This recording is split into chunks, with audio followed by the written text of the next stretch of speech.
Samit, put this video in the loop and increase the volume.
Good evening to one and all present over here, all the dignitaries on the dais, distinguished members of the board, and of course the future of engineering present over here. My name is Rohit Gandhi and I am with my team, Samyat Doshi, Abhishek Gavi, and Vaishnavi Dhamal hosting this event.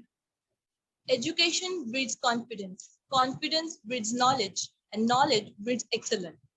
This quote of Confucius still stands true, where we all technocrats excel in all skills, but we crave to be perfectionists in certain domains.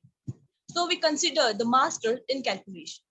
Earning a master's degree helps you to gain specialized knowledge to advance in your field. As the workforce evolves, a graduate degree shows you're dedicated enhancing your industry and expertise and credibility. You can focus on the particular field of your study, which helps you to become a more competitive in your field.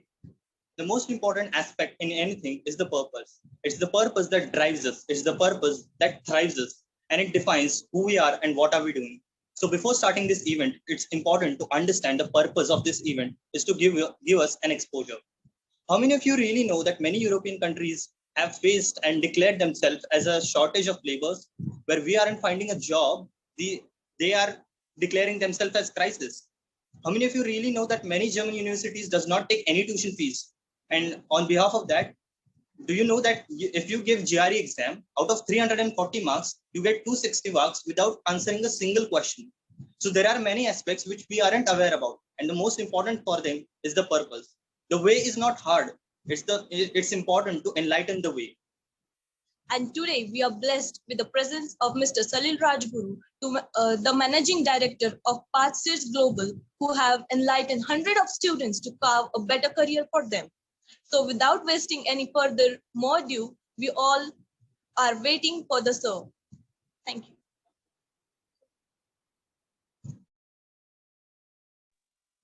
Sir, please proceed.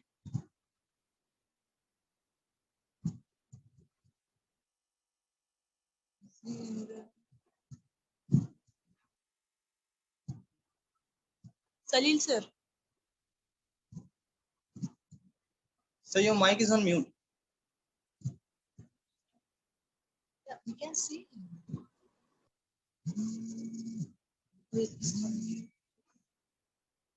Yes, sir.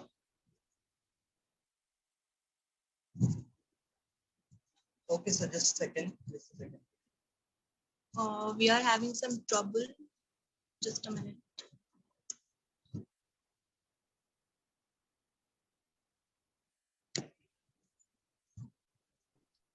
Sir, can you please make the chief guest our co-host?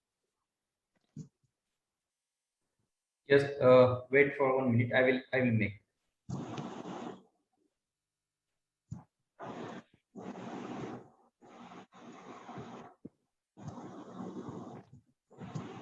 Yes. Yes, sir, you may proceed. Yeah. Thank you so much, Vaishnavi and Rohit, for this wonderful introduction. And as you wonderfully said, that the purpose of each and everything is very important, and the purpose of this particular event is to guide you guys, to give you an exposure and a guidance on how and where and what to make your careers in.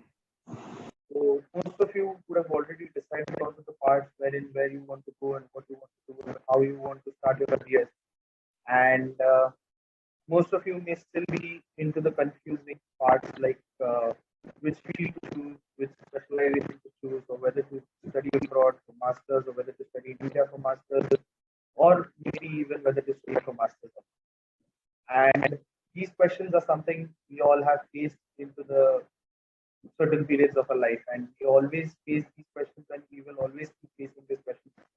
But at this particular moment, if you can find a perfect guide, a perfect mentor, a perfect friend who is able to assist you in a lot of ways that you never imagined about, that is the best thing that can happen. Excuse me, Salil sir. Sorry to interrupt you, but I guess there is some issue. We can't hear you properly. There is some noise. There is a distortion between your voice. Yeah.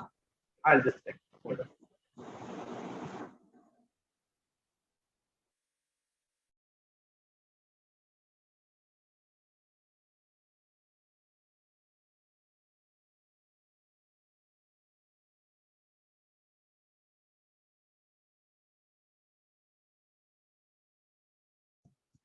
Sir, can you please unmute them? Muted. Yes, sir. Yes, I will.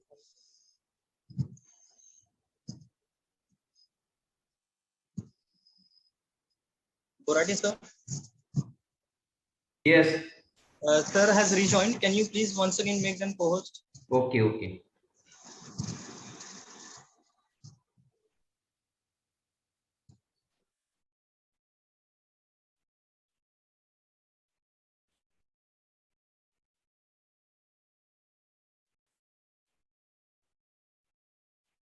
Yes.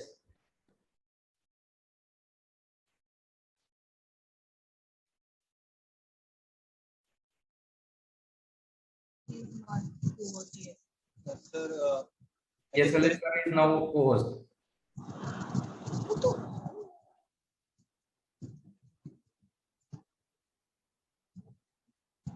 So I guess still there is some issue. Could you please recheck it? He is host. Salil, sir.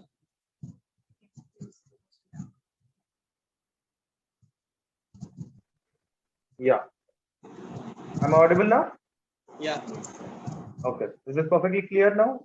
Yes, Yes, yes. sir. Okay, perfect. Fair enough. So I can see a lot of students here. I can only see the names, unfortunately. I have been used to taking seminars on a larger scale, but then webinars are something very new for all of us, right? So, anyways, to begin with, I would like to start with a presentation, and we'll be discussing alongside that presentation. I'll be sharing my screen now for the presentation.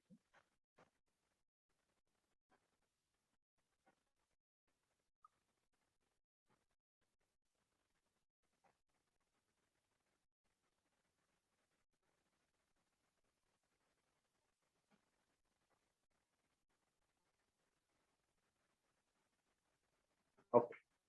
Uh, Rohit, is this visible? Yes, sir. It's completely visible. Oh, perfect. So basically, to introduce myself, I am the managing director for Parsons Global Education. The logo that you can see in front of it is the company that I founded in 2017, and it has been going on since then. We have hired a lot of number of students, a lot of students for work, a lot of students for studies, and a lot of students for immigration purposes. And into all these parts, we all learn something. We have a team. We have been doing this together since 2017 again, and I'll share the journey ahead with you.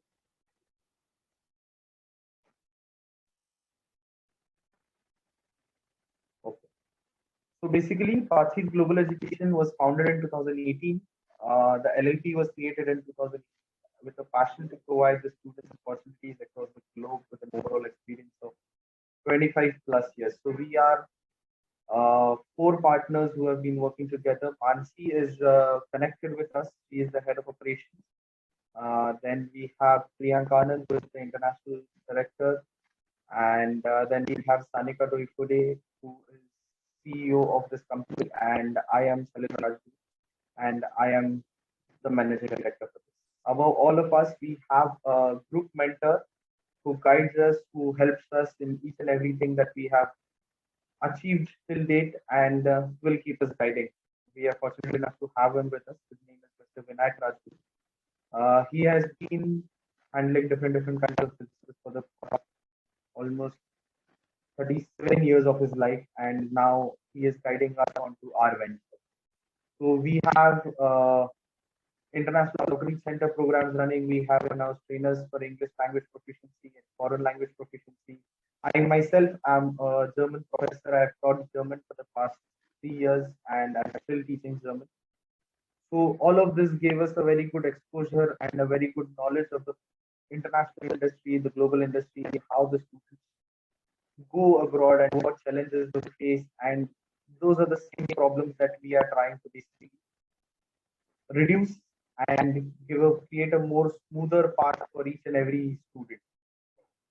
Uh, yes, if anyone might have, I saw someone raise a hand right now. So if anyone, all the questions will be answered at the end of the webinar.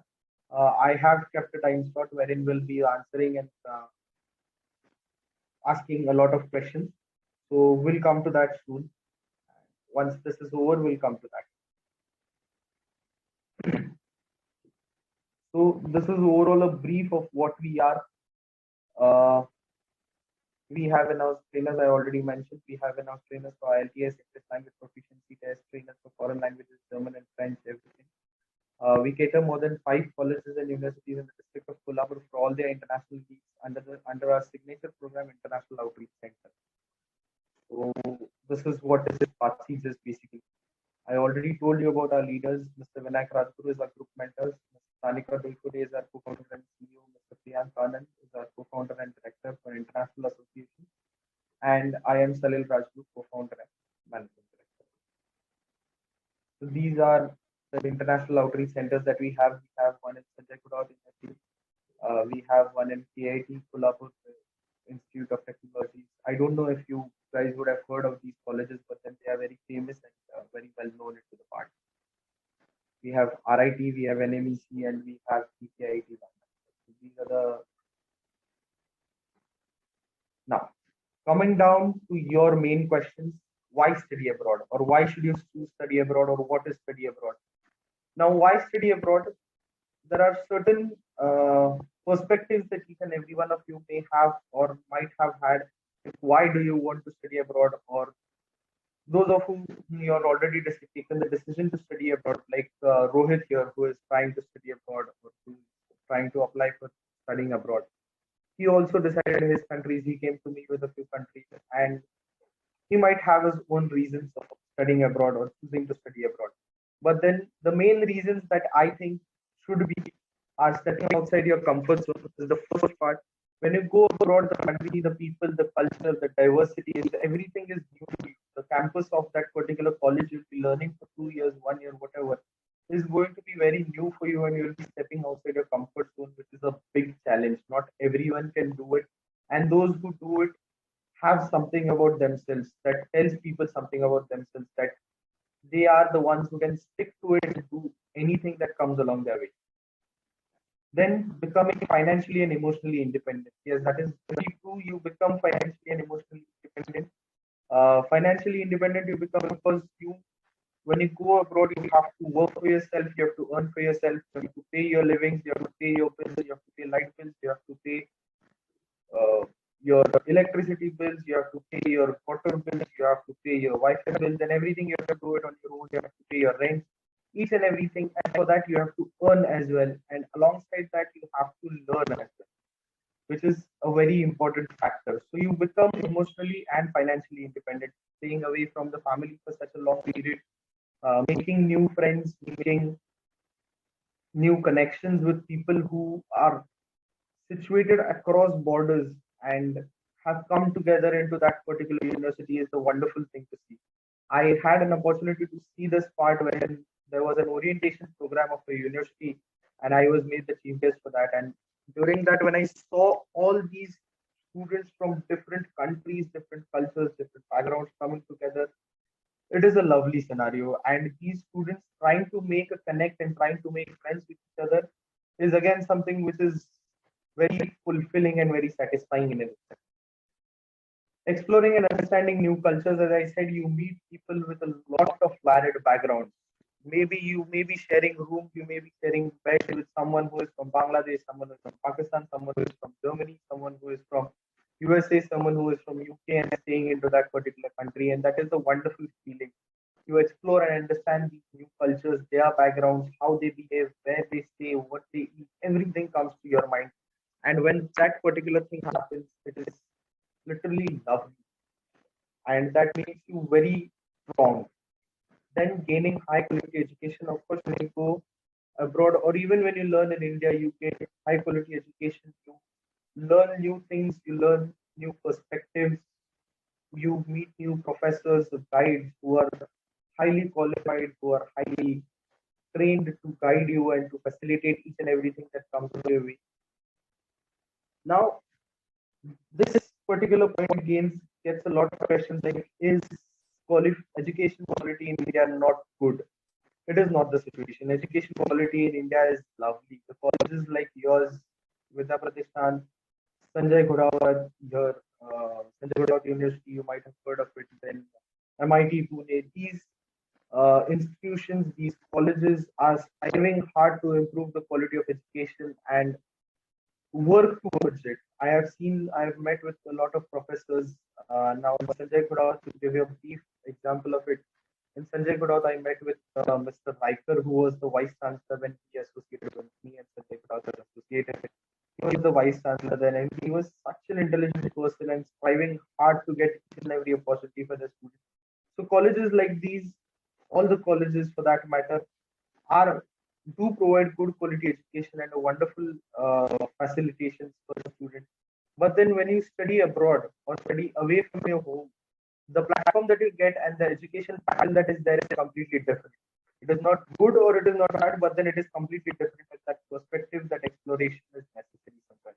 That exposure is very important for each and every one of us. Learning new languages, you always learn new languages. Now, if you try for Germany, if you try for France, if you try for Italy, you'll go there and you'll try to learn the languages of those particular countries, and you'll try to blend in with those languages, try to use those languages into your daily communication, and that helps a lot. Being a language teacher, you can ask me about that. My background is basically German only. I have been learning German for as long as I can remember, since my 11th standard, 12th standard. I completed my 12th, and then I have been learning German only. I completed my C1 from Goethe Institute, Maxwell Bhavan, which is situated in Pune. And I got a lot of opportunities, and everything that I have today or everything that I am today is because of that particular language. So learning new languages is a very important aspect in everything. Improving career aspects. Of course, when you go to a country abroad, you stand up on a wider platform, your reach increases, your ability to, what we can say, particularly your ability to reach that particular opportunity or to grab that particular opportunity increases. So today, sitting in India, if you get an opportunity from any other country, it may be difficult for you to grab. But then when you're sitting in Europe and or you're sitting in UK and an opportunity comes to you from Europe or Australia, you can very easily grab it. So your platform increases. And making lifelong friends and networks, that is what I said already, that you make wonderful friends, and I've seen those friends becoming partners and succeeding in their business. To give you an example, one of my earlier students, one of my first students named Faurus Kulkarni, he went to Ireland to study international finance and accounting. And a part of his portion was also into financial technology, on which he based his project for the master's degree. And when he did that, he created a network. He made a group of friends, a group of 5 friends. Some were out of USA, some were out of Germany, one was out of Australia, one was out of UK, and one was out of India. That is Israel. So they all came together after their graduation in India, and today they have a startup company which is working wonders into the financial technology field and into the international accounting and finance field. They have been catering a lot of companies onto their backend finances for their multinational transactions. So this is what happens when you study abroad with a group of friends. Now they have created a worldwide private limited company, and it is working wonders. It is literally, it gives me goosebumps when talking about it. So that is how it works. Now, basically, these are the services that Pathseeds provides or I provide myself: study abroad and immigration services, foreign language proficiency, international education awareness activities, and global student initiatives. Study abroad and immigration is something which you're familiar with. Foreign language is also something you're aware with, you know about it. Some of you might have also learned it, which is a very good thing. International education awareness activities are webinars like this that I have arranged thanks to Rohit and Vidya Pratishan College of yours. That is a wonderful thing. And all of you attending, I still did not expect a number to be this huge for a webinar, particularly because whenever I have seen people take webinar or whenever I have taken webinars, students generally do not respond in the way that you have responded, and this is lovely. And thank you, Rohit, Vaishnavi, and the whole team who is working in the background for this particular thing. This is wonderful. You're very lovely, and of course, hats off to the professors and to the team, backend team of Vidya Pratishthan for arranging this webinar and most of all keeping students enthusiastic for this particular webinar because I haven't seen it. So Global Student Initiative is somewhat of a different program for particularly for the students who have good profiles, who have good scores, good background, who have worked on a lot of projects, who have worked on a lot of papers. So this, what these students sometimes it so happens that they are financially somewhere weak, and that is why they miss out on opportunities. That is why Pathseeds has taken up a global student initiative which enables these students to study into the countries where the education cost, where the living cost, where your overall traveling cost is comparatively very less, and there are subsidies available from the governments for these students.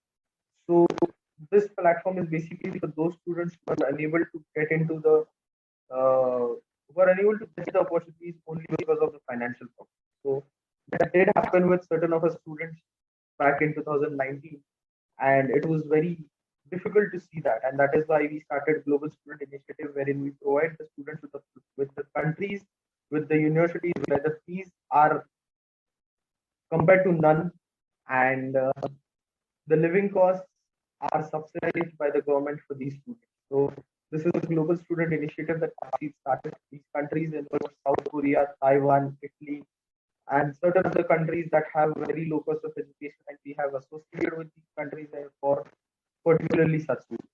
So that is the initiative that we started. So these are the services part. Now, the process of study abroad. Now, how does the process of study abroad start and where does it end? It starts with IELTS exam training, or as Rohit said in the earlier part, GRE, CMAT, SAT, ACT, PT, TOEFL. These are the exams that you have to give to get into the university. These basically are kind of an entrance exams which test your proficiency into the language, test your proficiency into the field that you're getting to, test your proficiency into the basic aptitude kind of test. So it may include logical reasoning, it may include verbal training, it may include question and answers. Now, this particularly IELTS, why I am talking about IELTS particularly, because IELTS is the widely accepted exam, which is accepted in over 10,000 institutions across 140 countries. So if you have an IELTS score, you probably do not need anything else.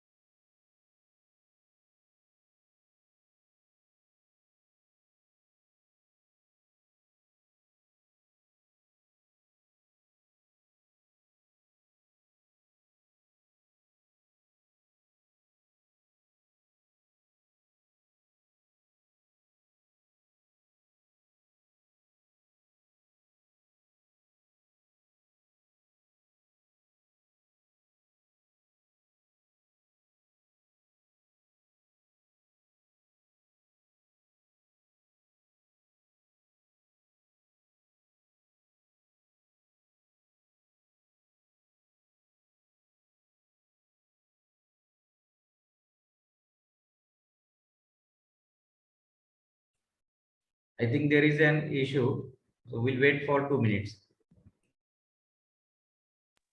Yes, sir.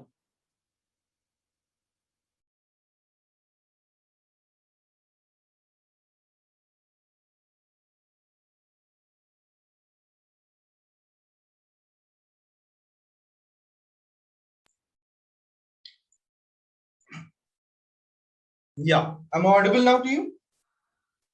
Yes, sir, it's clear. Yeah, perfect.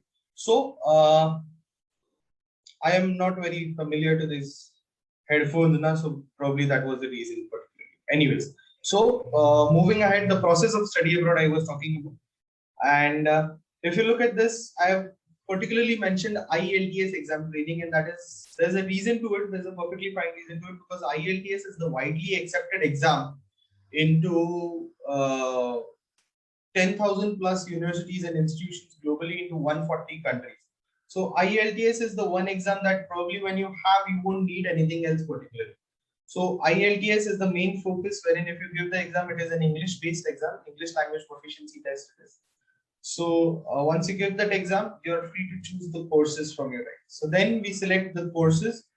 Our team in the backend works wonderfully, and they list out certain options and certain courses and certain universities for you, wherein they give you each and every detail of that particular university. And once that is done, the students or you guys will select the courses, select the universities, and according to that selected universities, we will put in the applications to those universities. Now, once this application is put in, once you're accepted into the university, we start with your loan and other processes, wherein we apply for your loans into certain banks where your profile can fit. Our team, again, into the educational loan team, we have a separate team wherein they apply for each and every bank available with us, collaborated with us to avail the loan as easily as possible for the student. Then we go towards your visa application. Once your loan is approved, we move on to your visa applications. We make in the visa application. Once your visa is done, we move on to Forex and currency. Forex is basically foreign exchange, the currency that you need to take from the government or from other agencies that are available to make your payments and go there and carry the cash along for that particular country. And then we prepare you for the departure. So that is what the overall process is. It does look relatively very easy, but then I assure you it is not. We have done it for a lot of students, and I am quite familiar with the process. So looking at it, it is not that easy. But then yes, of course, once you have proper trainings and proper consultants, you can get into the selected universities quite easy. Now, basically, Pathseeds represents 7 continents, 38 countries, and 3,000 plus universities with 70,000 plus courses. This 70,000, I just want to correct, this 70,000 has increased to 90,000 in the past 3 months. So we have countries, each and every country is available with us that are into high demand, the countries that are into less demands, and countries particularly only for MBBS studies. So high demand countries include Australia, Canada, Czech Republic, Finland, France, Germany. These are the countries that are preferred by a lot of students. Most of you might be preferring this. Most of you might already be into the process. Most of you might be trying to choose a country. There are some countries that are wonderful in education, but not as popular. Out of them, there is Austria, Cyprus, Denmark, Dubai, Hungary, Japan, Lithuania, and all those countries. So these countries are not that popular among the students, but are preferred by certain genre of students. These certain genre of students may come into the part wherein I said the Global Student Initiative, wherein the student is financially weak or is slightly unable to cope up with the finances that are there into the other countries. He can get into these countries, and here the finance or the cost that is required is comparatively very less. Then for MBBS particularly, there are certain countries like China, Curacao comes into the Netherlands, Georgia, Malta, Mauritius, Philippines, Russia, Ukraine. So these are the countries that are preferred for MBBS studies particularly.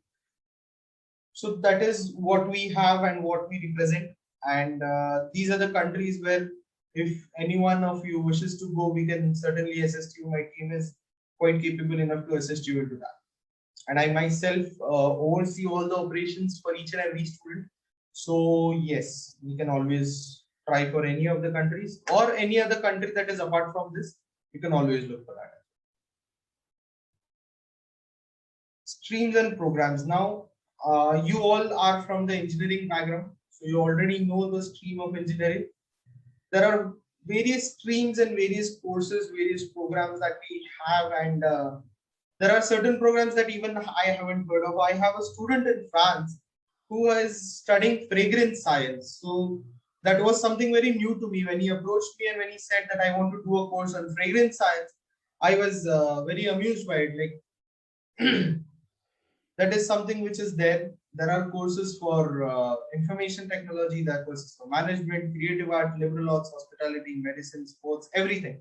So each and every courses are available with us and are available across the world, anywhere you want to try for these courses, these streams are always available. Apart from these, there are many courses that unfortunately we cannot list down onto a presentation because there are 80,000 different courses which we are unable to list down onto the presentation. But then these courses are there, and the basic point of telling you this is that do not limit your perspective to one or the particular part. Keep your options open, keep exploring the opportunities, keep exploring the streams, the courses that you might get into and you might like as well. So these now computer science students, if there are any computer science students, there is artificial intelligence, there is machine learning, there's robotics, and into mechanical engineering, there is again hundreds of things that are there. So try and explore each and every field and then decide your fit, or then decide where you reach into or where you get into, because deciding it on a prior hand is something which is very foolish, right? So make sure you explore each and every field that is available for you or for your masters, and then move accordingly. So these are the 3 intakes. These are the program: certificate, diploma, pre-masters, undergraduate, graduate, DBA, vocational. These are the programs. Then these are the intakes: 3 intakes, fall, spring, summer, that is September, Jan and May. These are the basic intakes. Okay. So moving ahead, questions and answers. Yes. So any one of you that might have certain questions or that might have, yes, I have received a few questions here. Among USA, UK, Australia, Germany, which is better for MS? This is done by Srushti Sarpar. Okay. Srushti, comparing countries is very difficult. It is not that particularly easy to compare among USA, UK, Australia, Germany, which is better for MS in computer science. For MS in computer science, Ireland as of now is the best country. To be very frank and to be very honest, Ireland is the best country for computer science. Out of the 4 countries that you have asked, all 4 are wonderful enough, and all these 4 countries are very reputed and have very wonderful universities which are way too old. Now, selecting a country should not be like this. Okay, basically, when you select a country, we generally tell students to select a country on 3 bases. There are 3 filters that you put to when you decide a particular country. First is your profile, right? The profile that you have matters a lot. Sir, hello, sir. Sorry to interrupt you, sir. Yeah. Sir, we have prepared some questions for question answer session, and we are also going to take the questions from the chat box. So can I read you one by one? I'll just complete what I have in the chat box and then I'll get to you. Okay, sir. No problem. Okay, wonderful. Because I also have prepared a certain questions which I am generally asked, the FAQs kind of a thing. So we'll come to that. Yeah. Yes, sir. No problem. Okay. So Srushti, as I was saying to you particularly, that when you consider any country, or when you're choosing your countries for your further education or for your further work or anything else, you choose it on 3 bases. The first one is your profile that you have. Where does your profile fit in? Which country fits it perfectly? So that is first part. Second part is your budget. What is the particular budget that you have, or that you have in mind? You know, there cannot be a limit to it, but then there is a particular budget that we need to have in mind, because we cannot directly go on expending the part, right?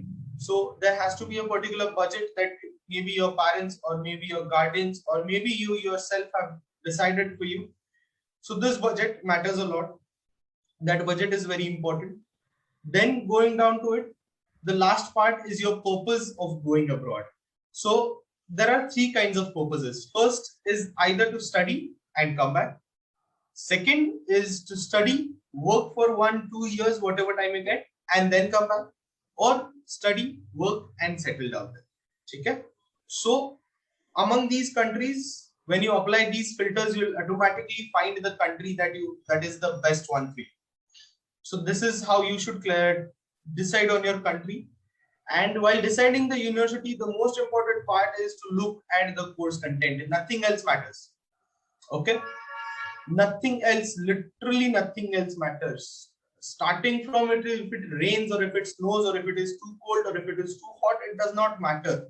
That country's, that particular university's course content should be something you would be able to cope up with, and you would be able to excel into that particular course, because that course content is what you have to use for a lifetime. So do not listen to anyone, do not listen to QS rankings, do not listen to Times Higher Education rankings. They are all for sale. Okay? Only thing you have to focus on is the course content that you want to do, and when you find that particular course content that matches your profile perfectly, that is the only part you should choose the university on. Nothing else matters. If you choose a course content from the lowest ranking university in the world, even then, if you excel into that particular field, you are going to be able to do it at the best. You're going to be able to get the same job you would have got from the best of the possible universities. So course content matters a lot. What you want to learn, decide that. Where you can fit in, decide that. Decide on your budget. And you will always have my contact numbers. You'll have my associates' contact numbers. You can always connect with us for any further doubts that you have. Okay. Moving on.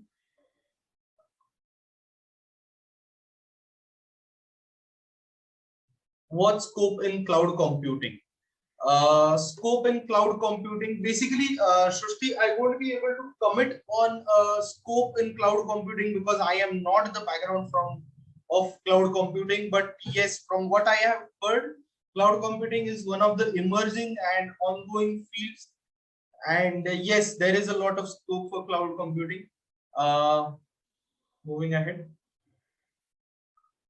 Is the AI course available in Finland or Germany? If yes, then what would be an estimated cost and what exam will I have to face? AI course is available everywhere. Yes, AI course is something which is mandate for a university, particular university now. Artificial intelligence is a very emerging field, very improving field, and I guess it will be our future, as from what I have heard and from what I am seeing right now, because as of now, I am using AI to develop a platform for all of you students wherein we'll have these options and these courses, these answers automatically answered to you.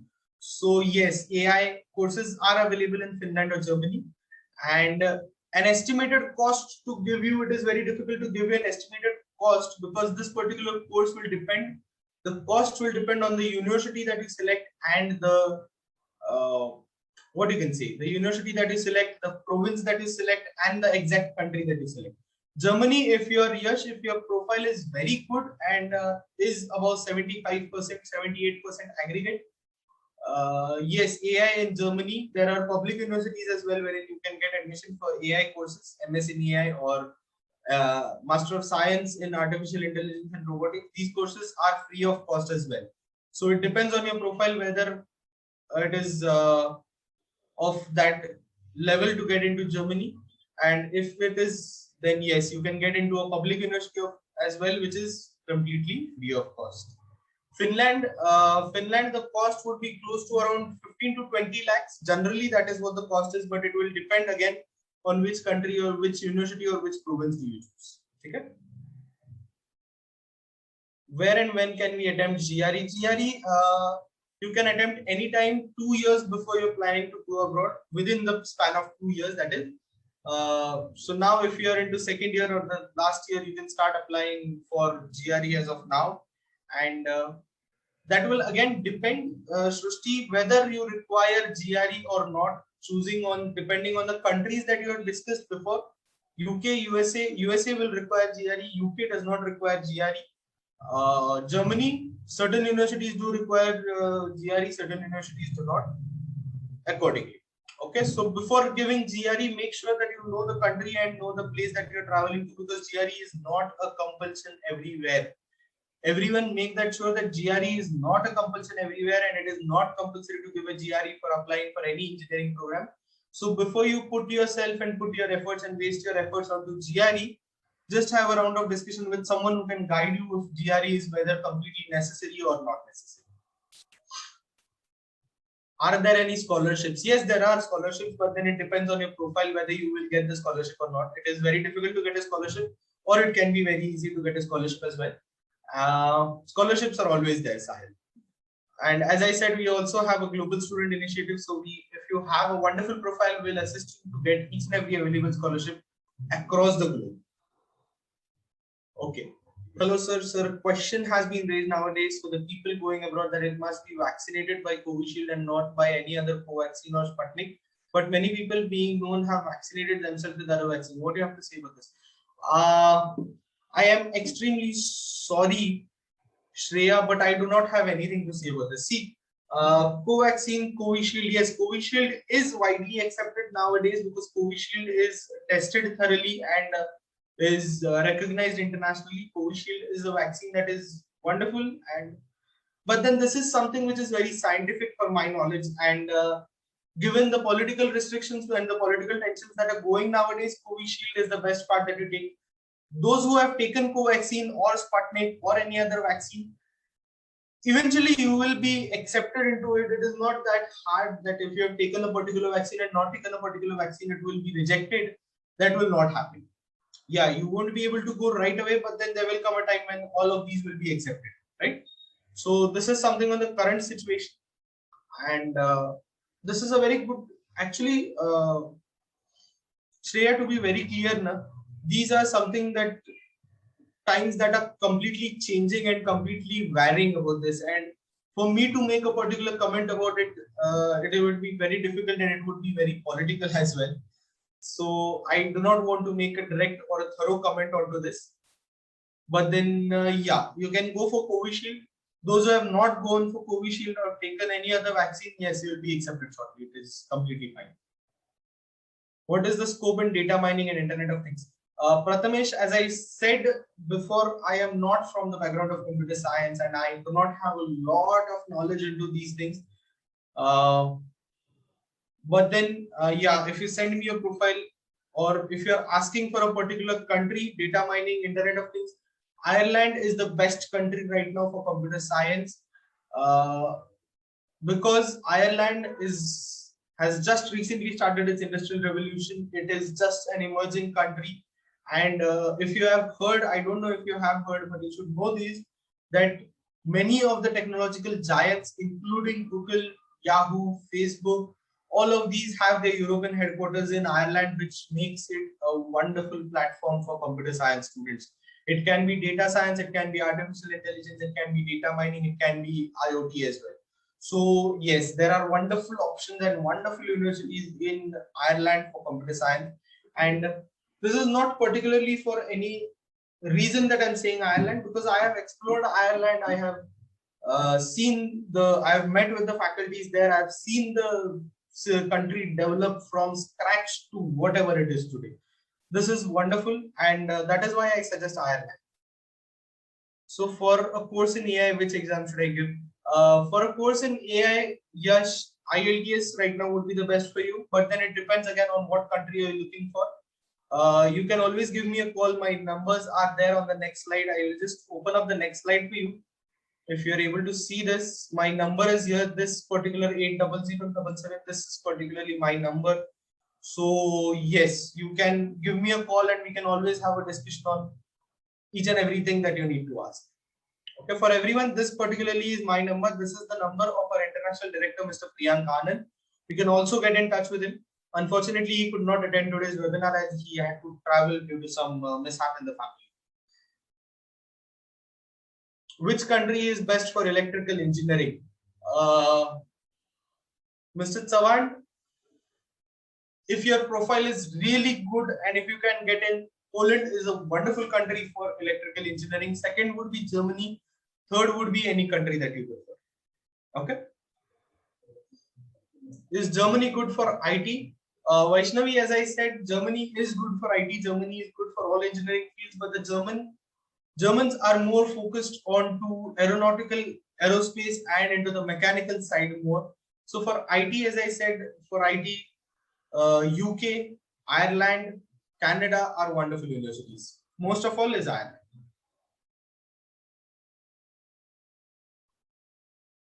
Job market in USA after COVID pandemic. How students get a job in USA after completing their masters, no matter the master's course is. No, I'm sorry, I'm not Himanshu. I'm not going to completely comment onto this because job situation is something that even you yourself cannot guarantee. Because now, if you try for USA, if you say you want to go to USA for a master's course, you go to USA now, you do the master's course for 2 years. That is, if you go in 2022 now, you'll be doing your job, you'll be getting your job at 25, almost 2025. And what the job situation is then is completely different from now, what now it is. And it cannot be commented, like I cannot say anything about this particular situation because now the situation is completely different, and what it would be in the future is something which none of us can comment on. So if anyone is telling you that you cannot get a job in USA, or if anyone is telling you that you can get a job in USA, do not trust them because it is unable to predict for the future. It is impossible to predict the future. What about ENTC branch? Which country is the best? As I said, for electronics, particularly if you're looking for, Poland is one of the best countries. After that, it comes down to Australia has wonderful options there for ENTC. Then what all other countries can be there? UK has wonderful options for it. Canada has wonderful options for it. If you go into deeper Europe, Norway, Poland, then Netherlands, all these countries have good options. It depends again on your profile, Rutvik. These profiles or your background or your CV will matter a lot for which country you can select. Which country is the best? For particularly for engineering as of now, if you see, Switzerland has the highest demand for engineers. ENTC Dubai has a lot of demand for ENTC engineers. Even for that matter, India has a wonderful demand right now for ENTC branch because our telecommunications and electronic section is increasing on a vast level. India will be going through an electronic revolution right now. And yes, India is also a wonderful country for ENTC right now. What makes our profile best? Sahil, that is something for you to decide, not me to decide. Okay, I wish I could tell you, but then what your profile is, it is a good score, no backlogs, a good work experience, or working part-time into any field, giving a lot of exams, certificate-based exams. There are certain exams by Microsoft, there are certain exams by Pearson, there are certain exams by LinkedIn as well. So these exams, these certificates will help you a lot. There are various courses on Udemy, there are various courses on Coursera. So these courses and attending these courses and getting as much as certificates as possible, getting work experience, a lot of work experience, and being actively participant of each and everything that happens around you. Make sure that you do not lose anything. It may be of your concern or it may not be of your concern, but you have to be a part of each and everything. Because in India, many people are losing their jobs due to pandemic. Of course, Himanshu, people are going to lose jobs and people are going to get new jobs. That is a cycle that will go on and that will happen, that will keep on happening, even if there is a pandemic or there is not a pandemic. Now, for that matter, we say that USA is a developed country or USA is a wonderful country. USA has a lot of job opportunities, but USA has the highest number of unemployed.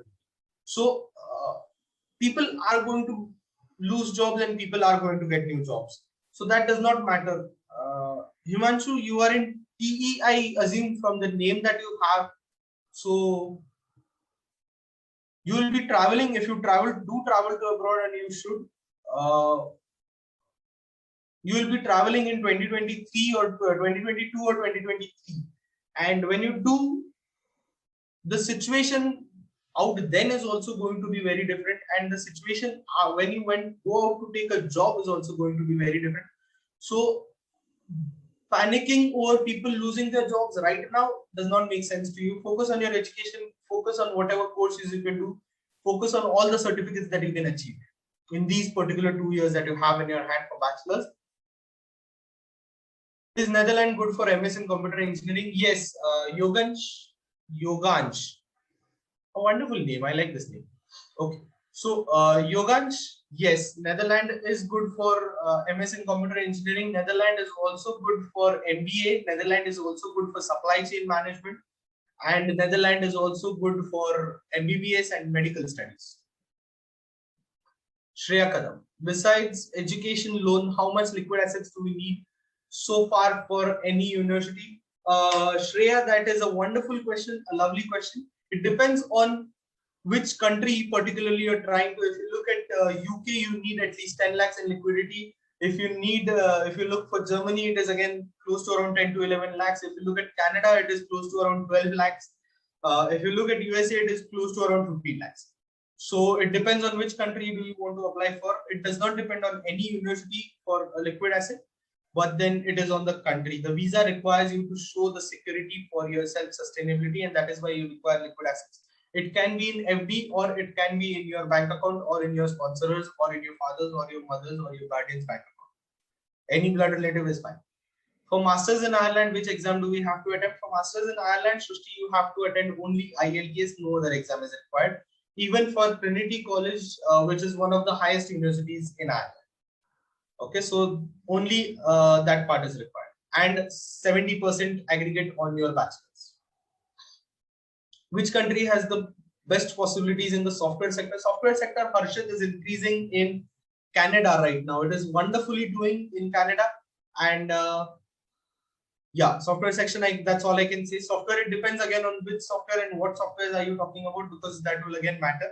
But then Canada is doing wonderful right now in software engineering and software development and front end developing and back end developing, or whatever you call it. I don't know the terms for it. Okay, estimated cost to do masters in computer engineering in Ireland. Poonam, considering everything, including your living expense, it goes to around 25 lakhs, close to around, because the masters in Ireland is only for 1 year. And as I said, it goes to around close to around 20-25 lakhs. Please tell something about student exchange program. Okay, no, I cannot, Shivai, because student exchange program depends on your college, depends on your university, and depends on the university that your college is communicating with. If your university wants or is trying for a student exchange program, I will get in touch with them and we'll have a round of discussion onto it. Student exchange program is something which is which works in a very wonderful way. Student exchange program runs from Kolhapur. Rotary Club of Kolhapur organizes student exchange programs on a higher level, so you can try for that. I guess Rotary Club of Baramati should also be able to do something about that, or to guide you about that. Student exchange program works in a manner wherein certain students of a certain college are sent abroad to a particular university to learn for a few days, and certain students from that particular university come in India and learn here for a few days. That is what student exchange program is basically about. When you go for a student exchange program, you live in that particular family's house, you live in that in a homestay, and you live in that you learn in that university, and try to get as much information as possible for your further studies.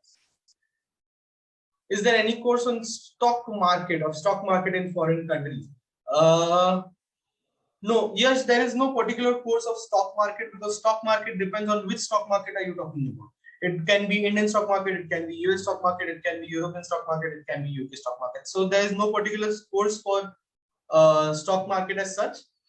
But then you can excel yourself into the finance and economies and come into the stock market, because it is a very interesting field. I myself like to be updated on stock markets. And yeah, so if you want, you can learn into investment banking, or you can go into international accounting and finance, or you can go into fintech, and then further you can advance your career into stock market. Could you guide me for fall 2022 timeline? Okay, fall 2022 timeline, Vaishnavi. Basically, I'll tell you one part, that when you say fall 2022 timeline, you would have to start preparing by the end of August or by the start of September. You'll have to give your exams. If you need to give IELTS, if you need to give GRE, whatever your requirement is, you'll accordingly have to. Just a second.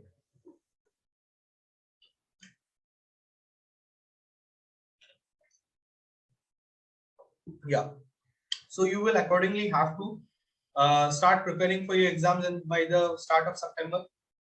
Going ahead, you will make the applications by September. Once you start preparing for the exams, you will be giving your exams into month of October or November, sometime like that, and then we'll start making the applications. Once you start making the applications, the university generally replies for the fall. By mid of Feb, you will get a response.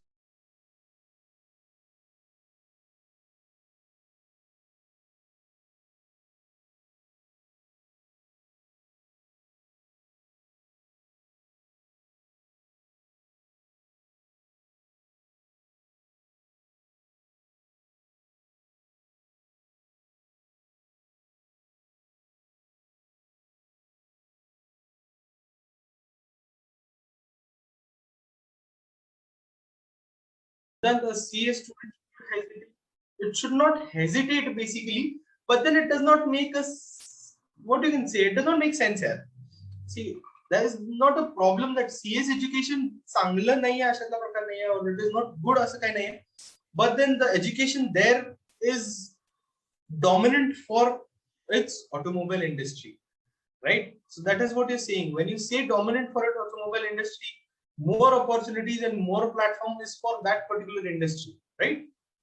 So a CA student should not hesitate getting into Germany, but then if you are getting into a public university, of course, it is a wonderful part. And if you are getting into low cost education, and if you're getting admissions into those public universities, then yes, you should not hesitate at all. You should go as soon as you get it. But then if you are going to pay for it, does not make sense. That's it. Can a student change its course to CS and get admitted to USA university, and how to make a profile to change majors? Student change its course to CS and get admitted to USA university.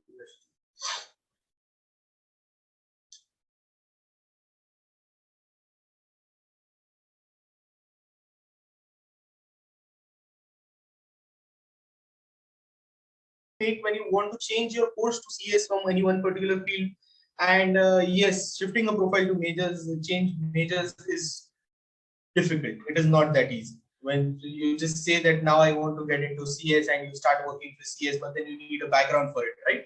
And you need to have the knowledge, because what you're going to learn there is going to be advanced and vast, and you need to have a particular knowledge of that.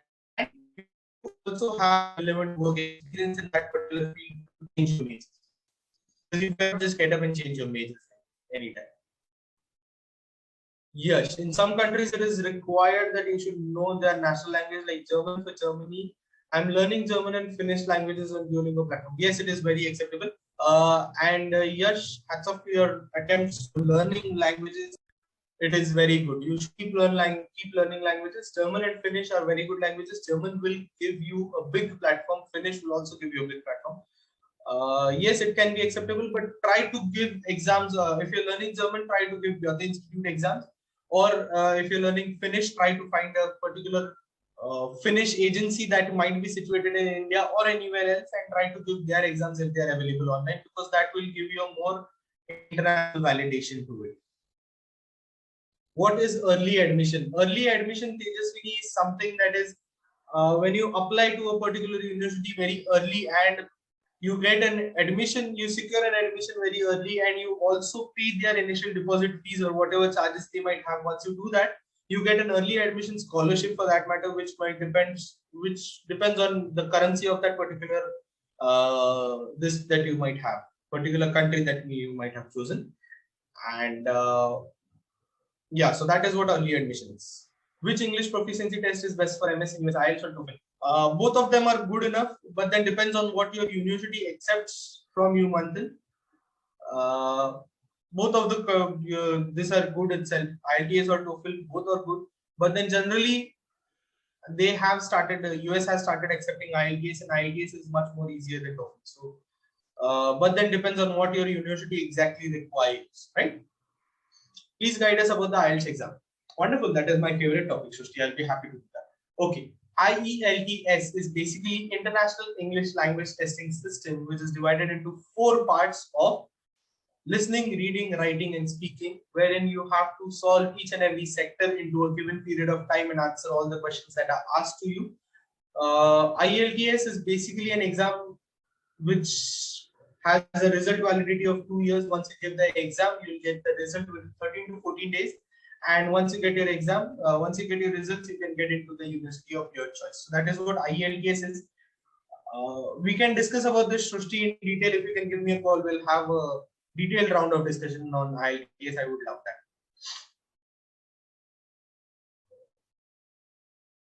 Yeah. Any other questions left? Hello, sir. Yes. Hi, Abhishek. Yes, sir. My name is Abhishek.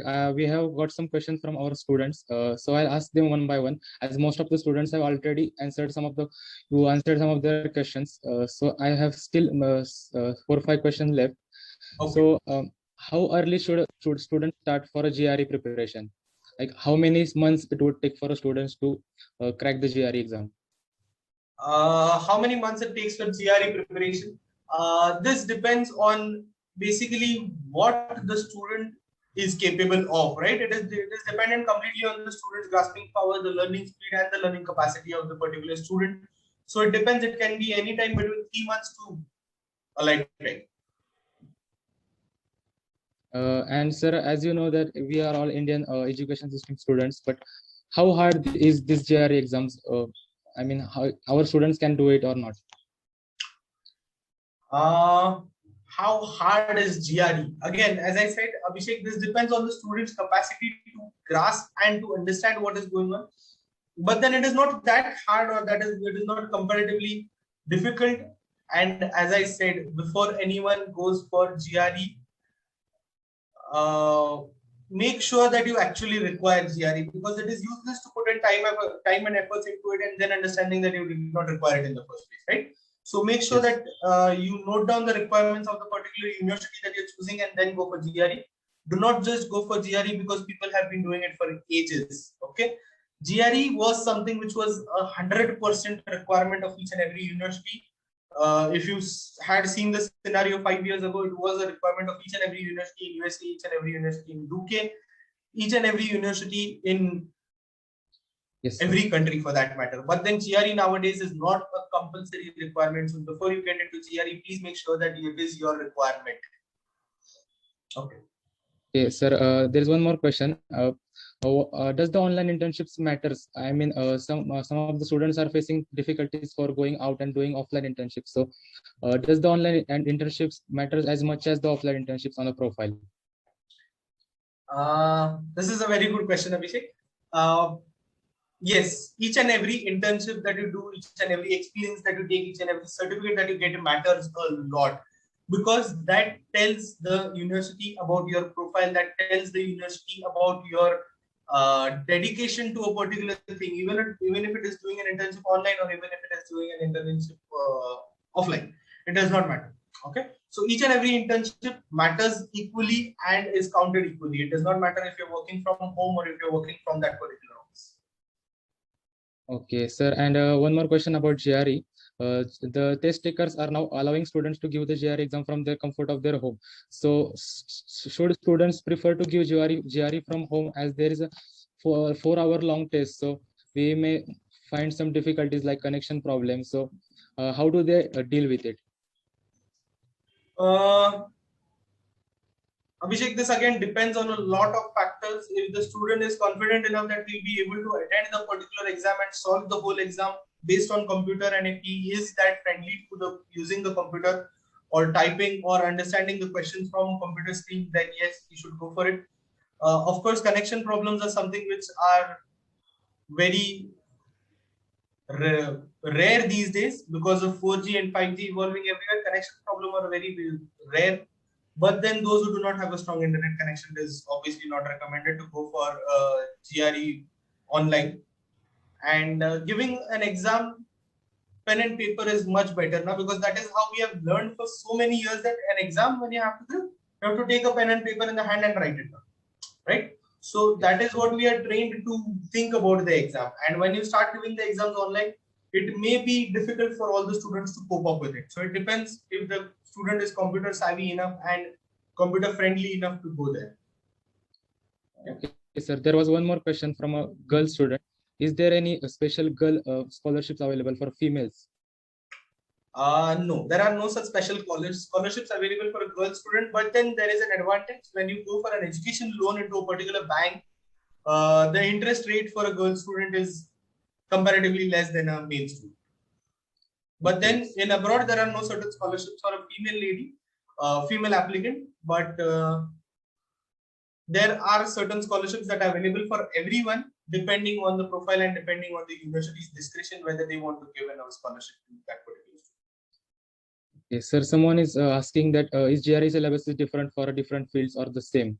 No, GRE syllabus does not change with that. GRE syllabus is always the same, Rudvik. GRE syllabus, GRE is GRE. That will always be the same for each and every field that you go for. Okay? Yes, so sir. during what time of the day can we call you? I mean, what time are you free for a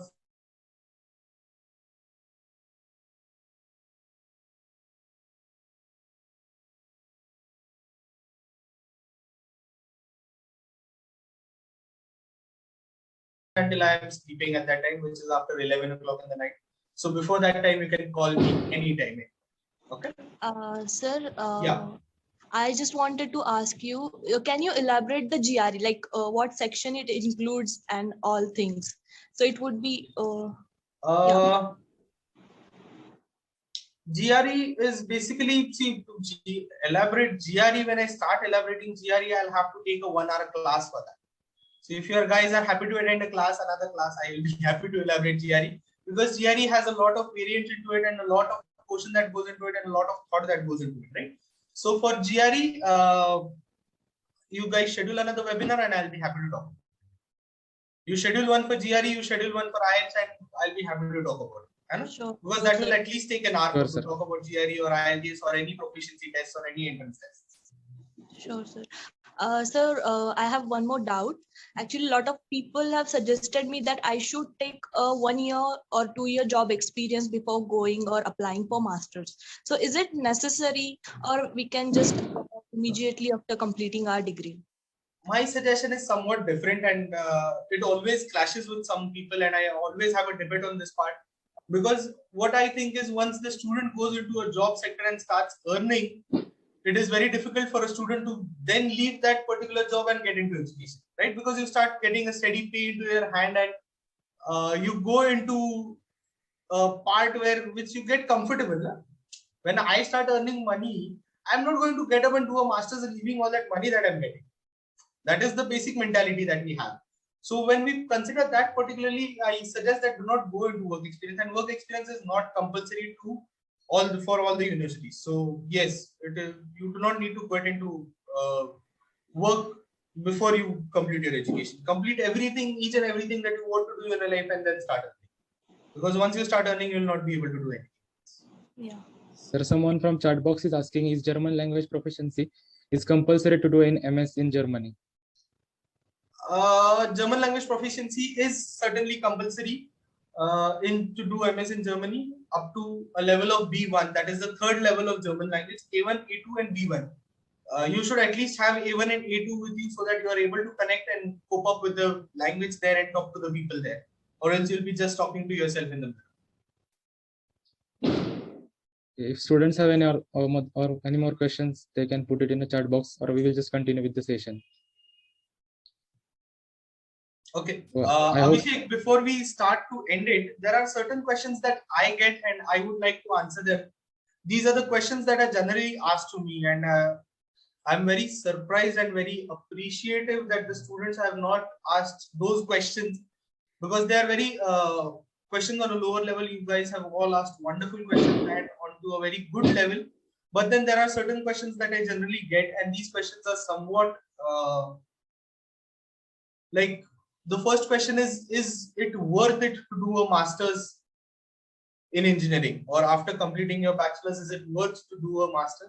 So the answer is yes, it is worth to do a master's, because once you do a master's degree, you come very close to that particular part, right? You come very close to what you can say, the action that goes on in the industry, right? You come close to the new softwares that are coming, you come close to the new machinery that is arriving. You get information on all the updates and all the levels. And a master's degree always helps you grow vertically into any organization and every organization that you get into, or it will also help you to get into a higher position of an organization. So a master's degree is always worth it. The graduate employment ratio today is at, the growth of employment for graduate student is at 9% today. That means by 2025, 2026, 25,000 jobs are increased every year. So by 2026, you'll be having a lakh more jobs into your field, into your engineering field particularly. So in this growth time, if you have a master's degree, you are always going to be benefited into it. And if you compare an earning part, if you come down to the earning part, the National Association of University and Employers in USA says that the salary for a bachelor's graduated person is close to around $30,000 to $36,000 per annum, and a master's student is close to around $50,000 to $70,000 per annum. So that is 20% more than what a bachelor student earns. So that is why it is worth doing a master's degree. Second part is, which I have already answered most of it. Which countries are the best for engineering? So I've already answered that.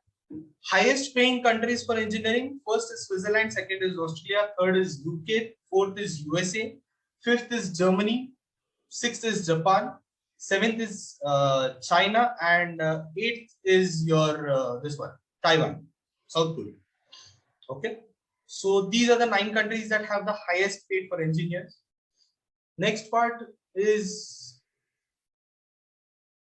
how much does an engineer with a master's degree make? So that is, I've already answered that part as well, that it is somewhere between $50,000 US dollars to 70 to 80,000 US dollars. Now, if you look into the part of Switzerland pays more than $120,000 per annum to engineers in their country with an experience of 3 years only. So $120,000 is 90 lakh per annum. So these are the packages that are there in Switzerland. In Australia, it is close to around $1 lakh US dollars. In UK, it is close to around 80,000 to $1 lakh again, and so on and so forth. So that is the probability of earning for an engineer. Okay, I've got 2 more questions here, sir. After completion of BE in ENTC and after cracking GRE, can I change the branch for MS, or I must go? Rutvik, if you want to change your branch, GRE won't help you. GRE is something which is an entrance exam. Only because you gave a GRE exam, you won't be able to change your branch. You'll need a particular relevant work experience in that particular field, so as to change that particular branch from ENTC. If you have done ENTC and have a work experience from computer science, you may get a chance to change your branch to computer science. This country from where we took master's certificate from matters for further placement. Shrushti, what you learned into that particular part and how you maintained your track record while completing your master's matters. But then country, yes, country sometimes it does matter, because see, sitting in Philippines, you cannot say that I want a job in UK, or sitting in India, you cannot say that I want a job in USA. You cannot directly get that. It is very difficult. So yes, country matters. The wider the platform, the bigger the country, the wider the platform, and the wider the opportunities. Which exam is required for MBA? GMAT is the exam that is required for MBA in USA, but then again, it is not required everywhere. It is only required in USA. IELTS is something which is again acceptable for it. Okay. I guess I'm done. Vaishnavi and Rohit. Thank you so much, sir. I hope that many students have got their idea, and I am so blessed with such a response. We aren't expecting so much interaction. So thankful of students. Salil, sir. Okay, so now I would like to call our Hivrekar sir to say few words. Hivrekar sir? Is he in the chat? Just a minute.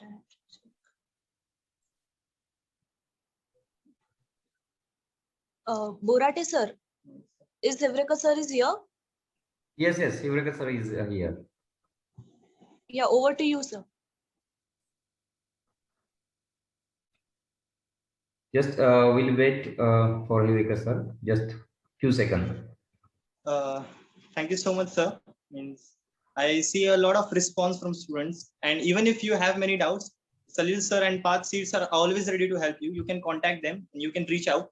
And even if you need from guidance from our seniors are also helpful.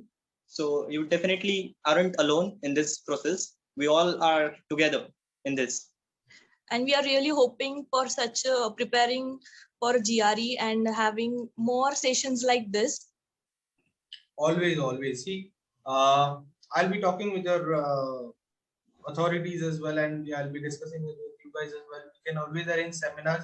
See, this is only one part that I covered of what study abroad is. There is still financial parts, there are still visa processes, there are still exams that you need to give. There's the admissions part, the documentation part. So there are various things that are there into study abroad, that go into study abroad, and a lot of efforts that are taken for this. So you can always schedule webinars or just call me up and we'll discuss on it. Sure, sir, sure. Yes, Hivrekar sir. Hello. Yes, sir. Am I audible, sir? Yes, sir. You are audible. So thank you very much, Borate sir.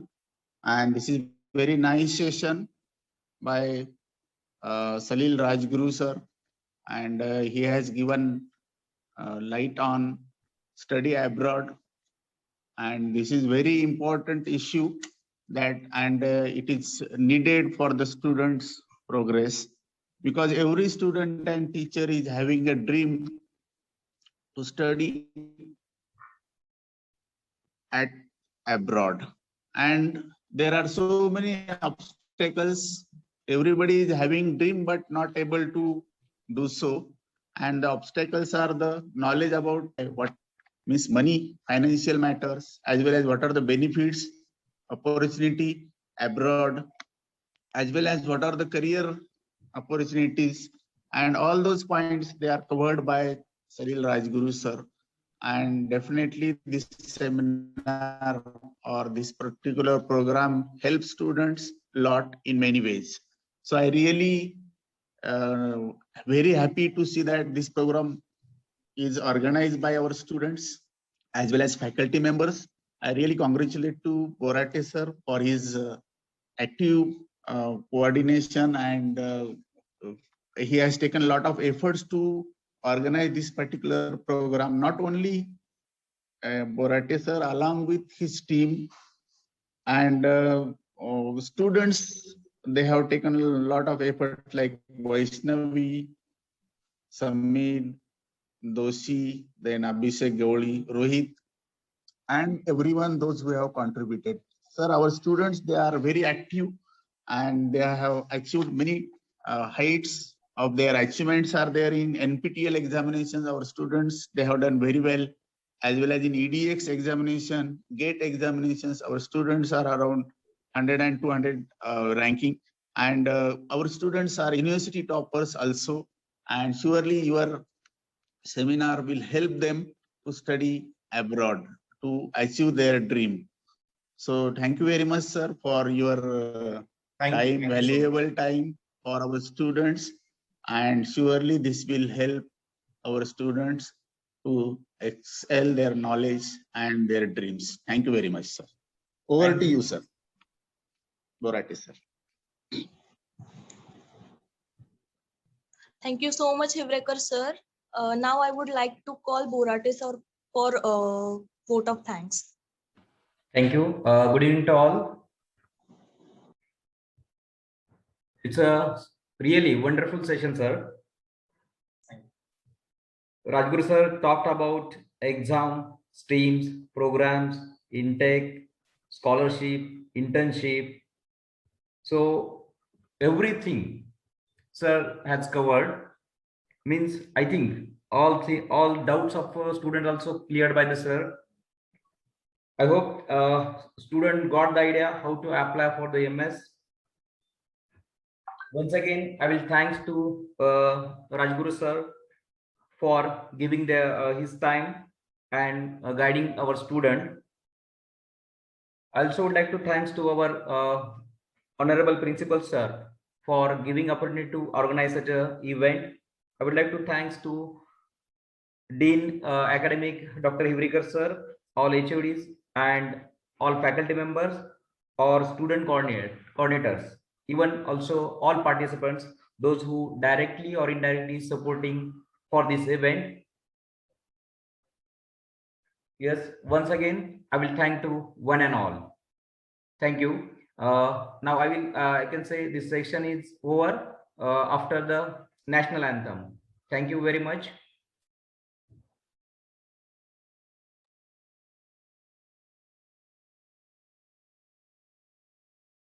Vande Mataram, Vande Mataram, Sujalam, Sufalam, Malayaj Shitalam, Sasya Shamalam, Mataram, Vande Mataram. Shubhrajosna Pulakitayamini Kullakusumita Drumadala Shobhini Suhasini Sumadhura Bhashini Sukhadam Varadam Mataram Vande Mataram Vande Mataram.